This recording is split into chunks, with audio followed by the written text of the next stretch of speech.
See, I don't care how good you are at selling your product or how much emphasis you've put on value or things like that. There are times, okay, I'm going to tell you right now, there are times when you're going to have to play poker. When that customer sits down across from you and he's going to see if he can't play his cards and get a cheaper deal. And when that happens, you need to know that you have rules that you must follow. If you effectively want to deal with a poker player, here are the 6 rules. Number 1, first of all, you got to be prepared to play.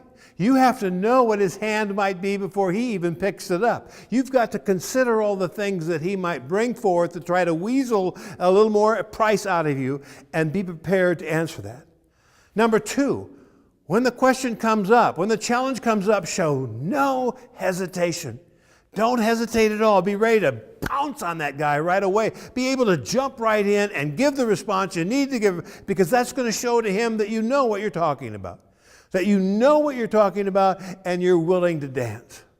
3, whenever you can, turn the question back on him.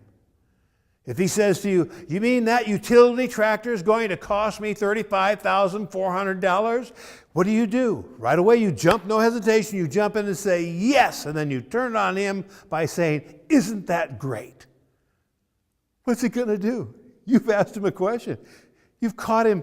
He's probably going to fold because you've been so swift in answering and so positive. You've jumped right back at him.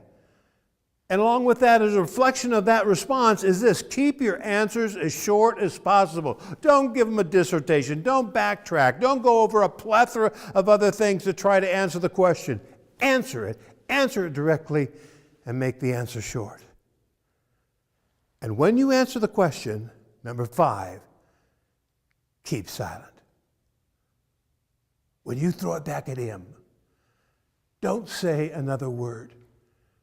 Because if you do, he's going to pull another card out of the deck.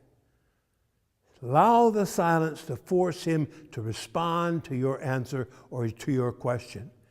If you do that, you're going to control the poker game. And finally, be enthusiastic. Have fun. Don't be serious. Don't be grim. Be enthusiastic when you have to play poker, because those are the kind of players that most often walk away from the table winning the pot.